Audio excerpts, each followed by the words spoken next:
Salve, meus amigos, Hugo Teixeira por aqui, e hoje a gente vai falar um pouquinho a respeito de facas de caça. E é um vídeo que vai ajudar vocês a entenderem o sentido da faca de caça. Você só consegue fazer uma faca específica para uma atividade quando você entende a atividade para a qual ela vai ser desenvolvida, né? Por exemplo, uma faca de campo ela vai servir para você cortar materiais rígidos, galhos, abrir caminho, coisas do tipo, né? Montar abrigo, enfim. Ela é uma ferramenta mais robusta e uma faca de caça é uma faca para atividades diferentes, tá? A gente vai falar um pouquinho a respeito de construção, de tipos de aço que você pode estar utilizando. A gente vai fazer um apanhado geral aqui, ok? Mas antes eu queria pedir para você se inscrever no canal, deixar aquele joinha aí e ativar o sininho das notificações. E se você puder aí para fortalecer o canal, deixa aí aquele comentário esperto aí para a gente poder ter relevância no vídeo, tá? Isso ajuda bastante. Mas vamos lá então pro tema.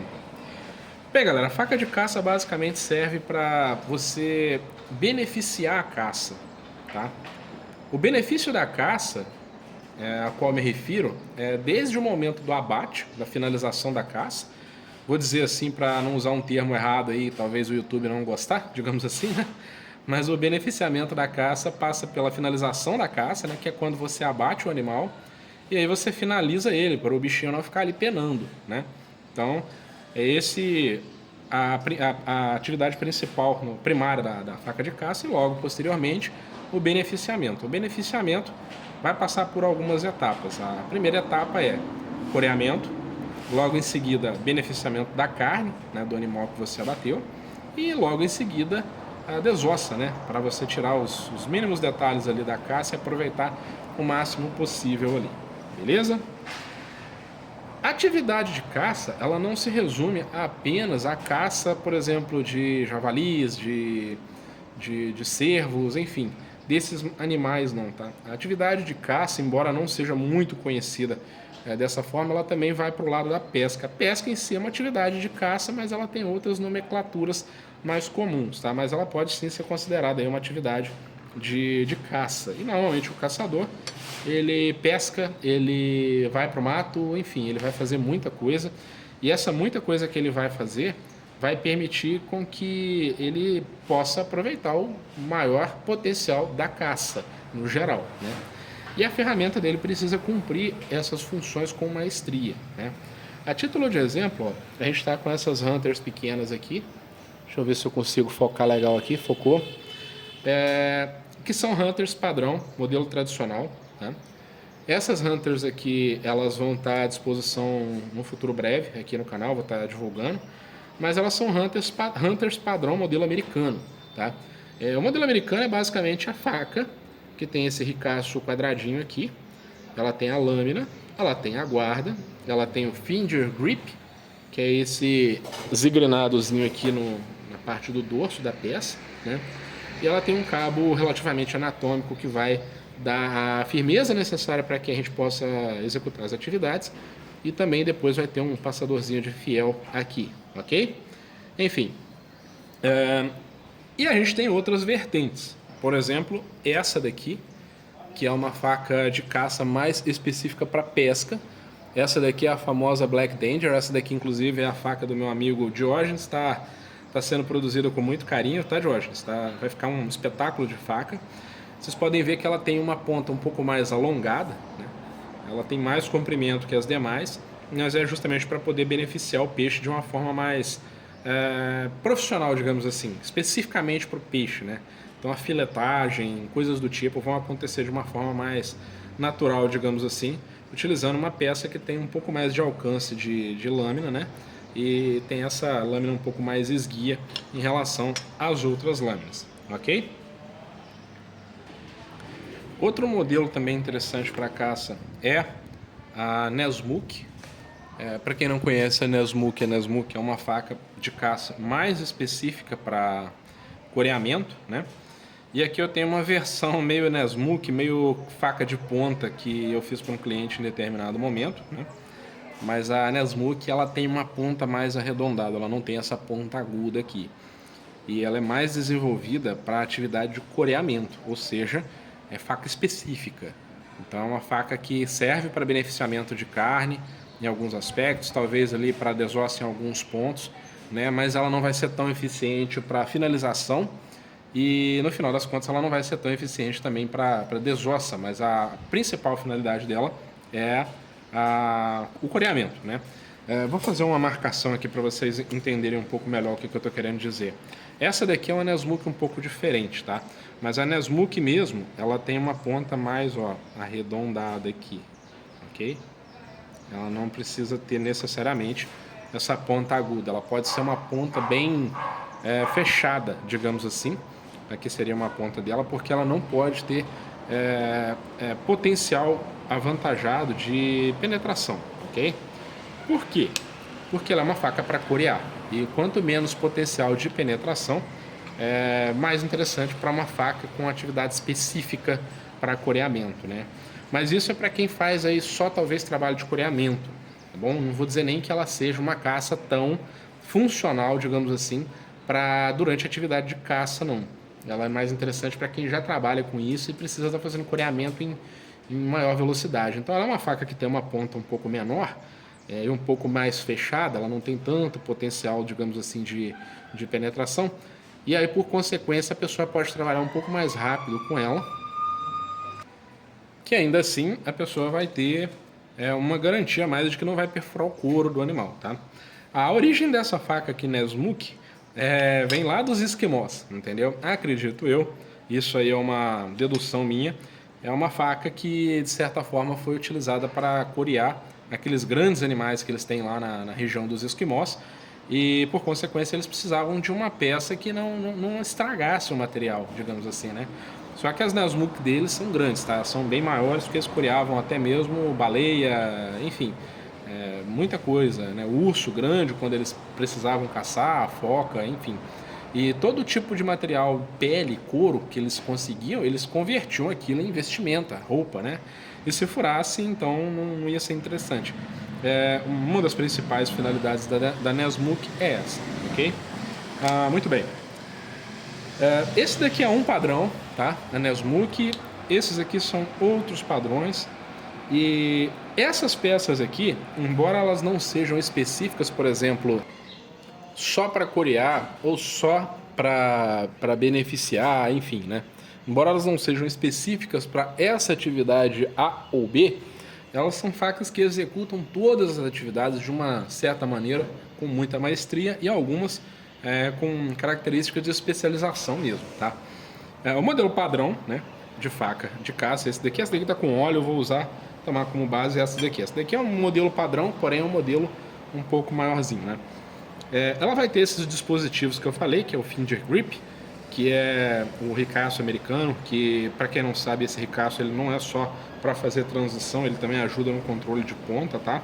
O eixo de transferência de energia está bem aqui centralizado, então a gente tem um controle de ponta maior. Consequentemente, a gente tem aqui uma peça bem ergonômica, né? E esse modelo aqui, quase todo tipo de atividade que eu for fazer na caça, ele vai fazer assim com uma excelência muito grande. A finalização, a gente nem precisa falar. Uma ponta bem aguda, um distal taper bem agressivo, né? E aqui a gente precisando tem o Finger Grip, que é um apoio para o polegar, para a gente ter um pouco mais de aderência, mais tração, digamos assim, ok? Essa peça aqui está sendo fabricada em N690, porque o colega, o senhor Ricardo, a faca do senhor está em andamento, tá? Em breve a gente vai ter novidades boas aí para o senhor. Ele vai usar ela bastante em área úmida, principalmente. Ele não pode ficar se preocupando tanto com a manutenção da peça, né? Então a gente optou por fazer ela em aço N690. O N690 oferece as características necessárias para que a gente consiga fazer uma boa faca de caça, tá? Mas ele oferece uma característica a mais, que é o conforto de não ficar se preocupando com a faca, a manutenção e coisas do tipo, beleza? Mas se fosse para escolher um aço dentre todos esses aqui para fazer faca de caça, assim, não que os outros sejam ruins, o que eu escolheria, sem sombra de dúvidas, dentro dessa galera aqui, ó, a gente tem 1070, 1080, N690, 5160. O que eu escolheria seria esse daqui, ó, o 1095, né? Porque as características que esse aço vai entregar no pós-têmpera vão ser as mais úteis dentro da utilização de uma faca de caça. E essas características são Desempenho de corte, tá? Ela vai ter durante muito tempo uma boa retenção de fio. Essa retenção de fio é necessária. Imagina só você aí pegando um animal de grande porte para poder fazer o beneficiamento, então ela vai precisar cortar por muito tempo sem você precisar ficar afiando a faca o tempo todo, ok? Resistência mecânica adequada para essa atividade, claro, quando a gente executa um bom tratamento térmico, tá? O aço, quando ele tem um tratamento térmico bem executado, como por exemplo, utilizando forno de tratamento térmico, você entrega uma faca com resistência mecânica e retenção de fios maravilhosas, tá? Porque para que o aço consiga entregar essas características, você vai precisar aí, sem sombra de dúvidas, de um refino de grão adequado, um tratamento de revenimento também adequado, e isso aí você com certeza vai alcançar melhor em um forno de tratamento térmico, não que não seja possível alcançar esse mesmo resultado, ou bem próximo, não vou falar o mesmo resultado porque vai dar diferença sim, utilizando aí talvez um equipamento de forja, por exemplo, né? Dá para fazer, mas é interessante você ponderar aí utilizar o forno de tratamento térmico. Então, dessa forma a gente consegue entregar pro caçador as características que ele vai precisar utilizar, entendeu? As facas de caça que mais ficaram famosas no mundo são aquelas facas que você utilizou elas por muito tempo, elas cortaram por muito tempo e o cara não precisou afiar, você precisou exigir um pouco mais dela e ela não deixou a desejar, ou seja, ela entregou a performance. O que eu estou querendo dizer com isso? Talvez ali bateu a ponta dentro de um osso do animal, e se não torcer, claro, porque tem um limite também, não torcer com a ponta cravada lá dentro do osso do animal. Ela manteve a ponta intacta, coisas do tipo, tá? Essas são as melhores facas de caça que você vai ouvir falar. Aquela faca que cumpriu o papel dela e se sofreu dano, sofreu o mínimo de dano possível, tá? Uma faca como essa aqui, por exemplo, ó, a gente deixa uma ponta bem aguda nela, entendeu? Para ter esse benefício mesmo de ter uma ponta aguda. Então, dependendo do tipo de uso que se dê para a peça, pode ser que uma pequena parte aqui acabe quebrando ou até mesmo rompendo, a depender muito também do tratamento térmico. Não que seja comum acontecer isso, mas pode acontecer. Mas quando você entrega aí uma peça diferenciada para o cliente, e o que eu quero dizer com isso? Eu quero dizer com um aço que entrega uma resistência mecânica muito boa e uma durabilidade de fio realmente boa, e ela sofre menos degradação durante o uso, ela acaba por consequência se tornando aí uma faca mais famosa, tá? E diversos são os aços que a gente vai poder estar utilizando que vão entregar essas características, né? O 1070, o 1080, o 1095, o N690, o 5160, esses aços aqui são excelentes desde que bem tratados, e aí eles entregam um resultado satisfatório para aquela atividade que a gente vai estar desenvolvendo na caça, ok? Só para constar, quem quiser saber onde eu compro os meus aços, eu compro lá na loja do Cuteleiro, tá bom? Eu faço o teste dos aços para eles também, sempre verifico como que está a granulação, para eles terem total certeza de que o aço está com uma boa qualidade. E desde que a gente iniciou essa parceria, tenho tido aí bons resultados, porque eu tenho aprofundado nos estudos, digamos assim, tenho conseguido obter vários elementos positivos aí no tratamento térmico das facas, né? Mas vamos lá. Estrutura da faca de caça. Depois que você fez o ricaço, seja ele com gavião negativo, seja ele retinho, igual esse aqui, ó, da faca de pesca, tá vendo? Aqui ó, ele sai rente à linha do ricaço, e aqui ó, ele sai de dentro do ricaço. Isso aqui é um detalhe técnico bem interessante, valoriza a peça, né? Ele vai, digamos assim, cumprir a função dele ali, que é fazer o controle de ponta, o direcionamento de energia da peça. Tudo isso ali tem um sentido, tá, galera? E aí depois, logo em seguida, a gente tem a lâmina, né? Qual que é a geometria de fio adequada de lâmina para uma faca de caça? Se você observar a atividade para a qual ela vai ser desenvolvida, é interessante que ela tenha uma geometria agressiva.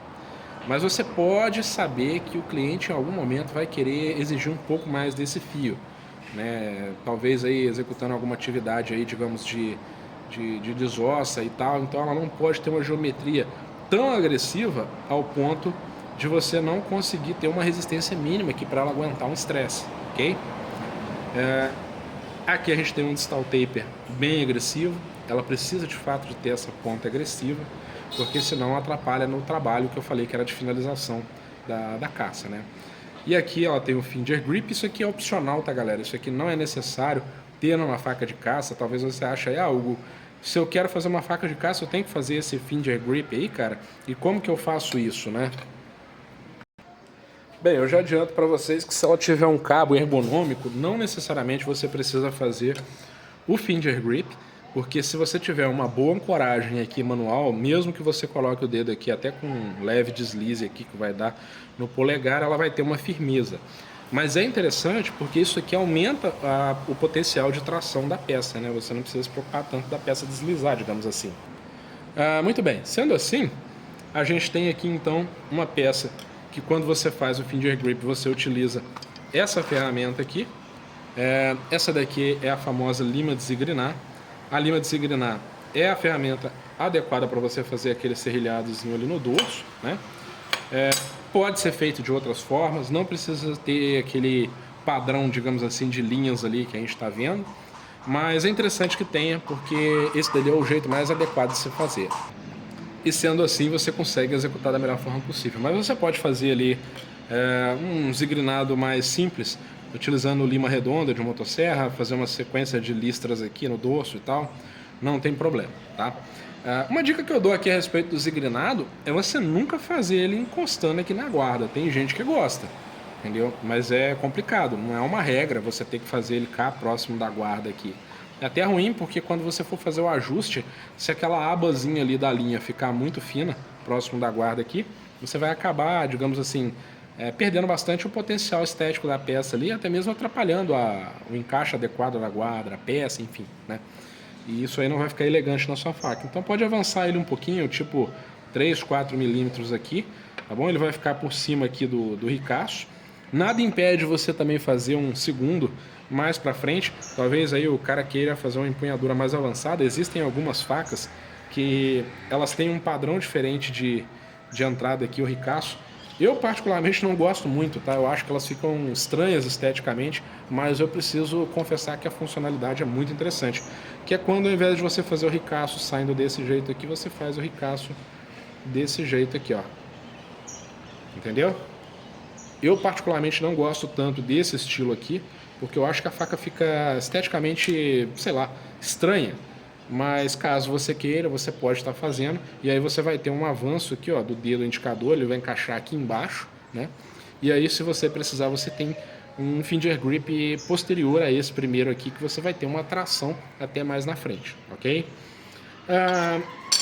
Com relação à questão do conforto, o conforto que a gente vai falar aqui, a tal da ergonomia, é importante de ser pensado, tá? Toda faca que você vai fazer, ela precisa ser pensada para não machucar o cliente, digamos assim, né? Ela precisa ser pensada de uma forma que você vai entregar uma peça confortável para o cliente usar, tá? Não é a mesma coisa que você tirar um amortecedor de uma moto e falar, toma, essa daqui anda e resolve, e essa daqui tem amortecedor, vai ser outra experiência, né? Então, quanto mais confortável a faca, mais interessante do ponto de vista de funcionalidade para o cliente, porque a falta de conforto na peça cansa o usuário da peça, entendeu? E isso aí, por consequência, vai fazer a sua faca ser menos apreciada, entendeu? Então, tem alguns elementos de conforto que eu vou explicar para vocês aqui, que vocês vão poder estar aplicando. O primeiro deles não necessariamente obrigatório também, mas abaular, tá? É fazer um leve abaulado na parte de cima da faca, do dorso, tá? E aí quando você faz esse abaulado, ao toque fica um pouco mais confortável, beleza? Outro detalhe importante também da parte do conforto da faca é o peso que essa faca vai ter ao estar finalizada, né? Ela não pode ser uma faca extremamente pesada. É interessante que essas facas oscilem sempre, nunca passando muito aí de 180, vamos colocar um exagero aí, 200 gramas, tá? Mas sempre abaixo disso, tá? O mais baixo possível em termos de peso, porque essa é uma peça que vai ficar na mão do cara por muito tempo, ele vai ficar utilizando ela, e isso aí vai ser desconfortável se a faca for extremamente pesada, tá?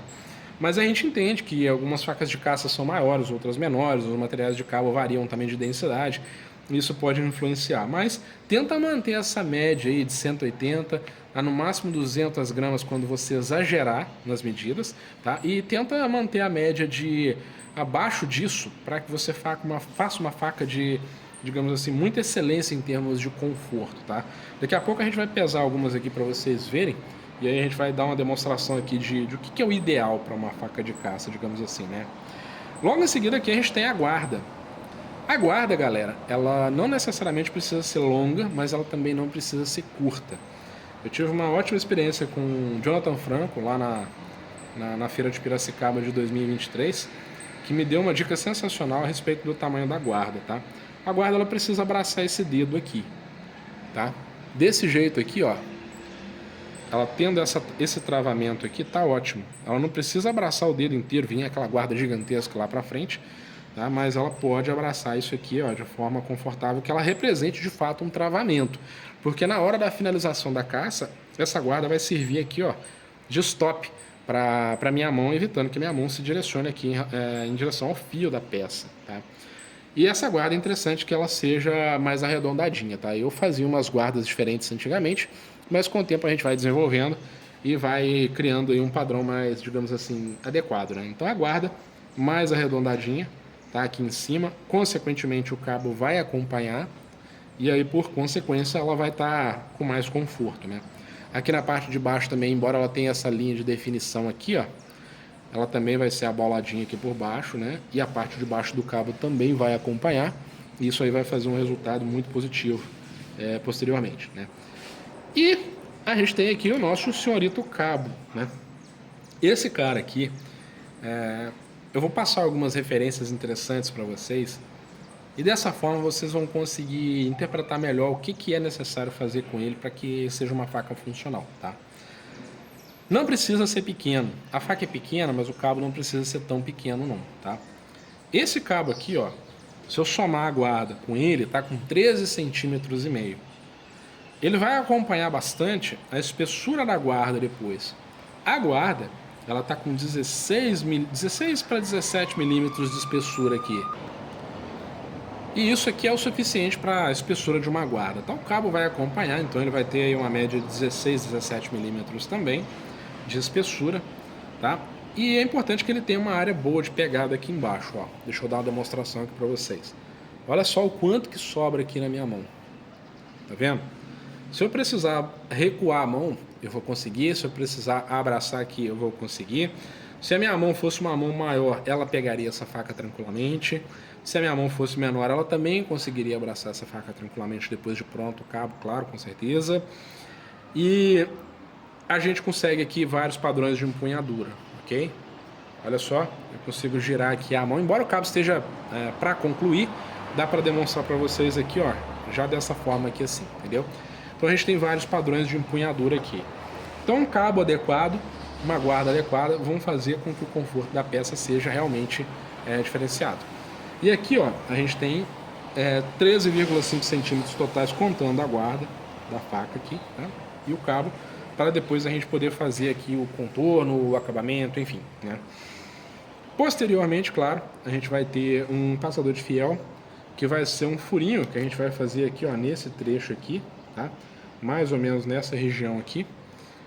Depois que a gente fizer esse furinho, a gente vai passar uma cordinha nele, justamente para a gente poder colocar a cordinha no pulso. E aí a faca ela não vai se perder com facilidade, por acaso, numa situação ali tensa da caçada, no rio, né? Por exemplo, essa daqui é uma faca de pesca, se ela não tivesse dispositivo, o cliente vai ficar um pouco limitado, né? Ele vai ter que tomar mais cuidado e mais atenção com a peça durante o manuseio, né? Vai que ele está manuseando um bicho ali que pula, peixe, enfim, alguma coisa do tipo, e aí se ele não manusear corretamente, a faca vai cair no rio e aí vai perder ela. Então aqui a gente tem um dispositivo que a gente vai chamar de passador de fiel posteriormente. A gente vai colocar aqui no final e depois a gente vai ter uma pinagem aqui também para melhorar a ancoragem, tá? Faca de caça, ela não precisa ter uma espiga muito longa, porque ela não é uma espiga de pancada. Mas ela também não pode ser uma espiga muito curta, tá? Ela tem que ter uma resistência boa, ela tem que ter um alcance bom dentro do cabo. As facas que eu tenho feito, elas têm aqui uma média de 10 a 11 centímetros de espiga, tá? Eu sempre faço com 11 para justamente eu não perder aqui, ó, o espaço da guarda, porque depois uma guarda de 12 milímetros ela só vai ter 98 milímetros aqui para trás para entrar dentro da madeira. Então é interessante que a gente tenha um alcance bom para não ficar um cabo muito frágil, porque essa faca, quando a gente insere a espiga dela dentro aqui do cabo, vai representar uma estrutura maior de resistência mecânica do próprio cabo, tá? Então ela acaba somando a resistência da peça, né? E detalhes agora que a gente vai falar são os detalhes de acabamento, tá? Se vai fazer em carbono, faça um carbono acetinado. Não fica fazendo faca de carbono polida demais, não, porque o polimento estraga rápido. Ou já faça algum tipo de oxidação aí que vai proteger a peça. Por exemplo, fosfatização, oxidação por percloreto, isso tudo aí é bem legal da gente fazer na peça, vai ficar bacana. Se você não fizer isso, faz acetinado, que é mais fácil do cliente recuperar o acabamento, tá? Se você for fazer faca de inox, faz polida, faz aí com acetinado, isso aí você que vai mandar, né? Vai depender do quanto tempo você está disposto a gastar com aquela peça para gerar o acabamento que você deseja, né? E, claro, você vai ter que somar isso no orçamento para o seu cliente também, tá? É interessante você caprichar muito nos ajustes. Aqui a faca não está concluída, mas a guarda tem que encaixar bem ali no ricaço e o cabo tem que encaixar bem aqui no final da guarda. Evitar frestas. Evitando frestas, você consegue, de certa forma, melhorar a peça em termos de resistência futura também, porque aí evita a infiltração. Em algumas peças você pode fazer aquela famosa abrasagem. Se você fizer a abrasagem, que é a conexão do ricaço com a guarda, inclusive a gente tem vídeo aqui no canal a respeito disso, você veda totalmente o encaixe e aí você aumenta muito a resistência da sua faca no longo prazo, tá? Porque a peça passa a ter uma resistência maior à infiltração, líquido, principalmente na caça, que o cara vai estar lidando com um material ali, um líquido que de certa forma contém ferro, contém minerais, e aí ele vai acabar corroendo os encaixes ali com o tempo. Então, quanto mais justo o encaixe, melhor. Para maximizar isso, fazer brasagem ou utilizar aí a oxidação de fosfato de manganês. Se for inox e a guarda também de inox, não tem tanto problema, mas a brasagem melhora isso ainda mais também, né? Vamos supor que você está fazendo uma faca de aço carbono, né? Você fez um encaixe muito bom, 1 ponto. Você fez brasagem, 2 pontos. Quando você está fazendo uma faca de inox, você fez um encaixe muito bom, você tem ali 1 ponto. O fato de ser inox aumenta mais 1 ponto, né? Você fez a brasagem, 3 pontos, tá? Porque aí você aumenta a resistência da peça, né? Você vai estar sempre aumentando ela mais a resistência dela em termos de infiltração, de corrosão e coisas do tipo, tá? Com relação a materiais de cabo, vamos falar a respeito disso. Temos algumas opções, tá? A minha melhor opção é sempre material mais resistente, tá? Madeira estabilizada, resina, tá? Material que não infiltra tanto, que tem mais resistência à água.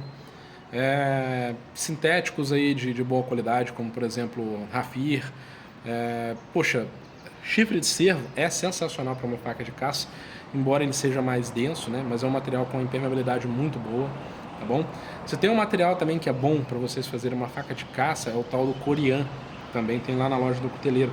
Vocês vão poder olhar com eles lá, esse material é sensacional. Mas sendo uma boa estabilizada, sendo aí um material resinado, vai te dar um elemento a mais, né? Em termos de resistência da peça, né? Aí vamos supor, né, que você está aumentando os pontos ali das resistências, né? Bom material de cabo, com boa resistência, aumenta ainda mais 1 ponto. Mas se você for usar madeira, dê preferência por madeiras mais densas, tá? Por exemplo, a gente tem aqui, ó, um pau-ferro, a gente tem aqui uma claraíba, a gente tem aqui um jacarandá caviúna, um jacarandá violeta. Dê preferência para essas madeiras que elas têm um padrão de densidade maior, e isso aí, consequentemente, vai fazer com que a peça seja mais resistente, tá? Sem falar que são madeiras muito bonitas, tá? Eu penso que utilizar uma madeira natural bonita dá um ar de clássico na peça que talvez um sintético não entregue para a peça, né? O sintético você sacrifica aquele padrão classe, digamos assim, da faca em função de uma resistência, embora também existam muitos sintéticos aí muito bonitos. Sei lá, tem uma beleza na madeira que é inexplicável, entendeu? Algo realmente muito, muito bonito, né? Na minha opinião, Deus nos deu as melhores matérias aí para fazer cabo de faca sem precisar se preocupar. Mas a gente aí também aproveita aquele dom da inteligência que Deus nos deu e desenvolve as estabilizadas, sintéticos, enfim, né? Mas, na minha opinião, voltar às origens sempre é muito bonito, digamos assim, tá? E, feito isso, galera, vocês vão ter aí uma faca de caça de excelência, tá? Se você quiser melhorar um aspecto específico da faca para o seu cliente, procura entender a natureza daquilo que ele vai estar utilizando, tá? Por exemplo, ele vai utilizar a faca para quê? Para corear, então talvez o interessante seja uma Nesmuk. Para pesca, uma peça mais longa, mais esguia. Para caça no geral, padrão tradicional. E dá para, digamos assim, avançar um pouco mais, tá? Tem alguns dispositivos que é tipo um ganchozinho aqui, não sei se é gut hook o nome do dispositivo. Ele fornece assim, ó, algo nesse sentido assim, ó. E aí aqui, ó, ele vai ter um pequeno cortezinho aqui para poder fazer cortar algum arame, alguma coisa do tipo, também é válido, tá? São modelos específicos de faca de caça. Enfim, procura entender a necessidade do seu cliente para que você possa fazer uma peça de excelência para ele.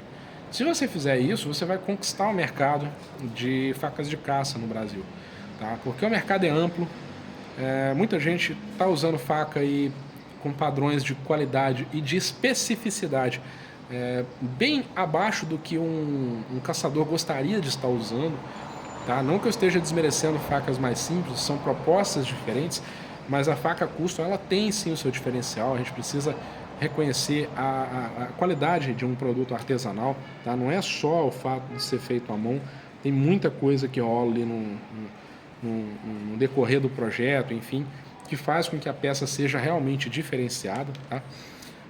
Enfim, então são muitas coisas que você pode estar pesquisando para melhorar ainda mais a sua faca, entregar um material de muito mais qualidade para o seu cliente e, consequentemente, aí, conquistar o seu pedacinho do mercado aí de facas artesanais, ok?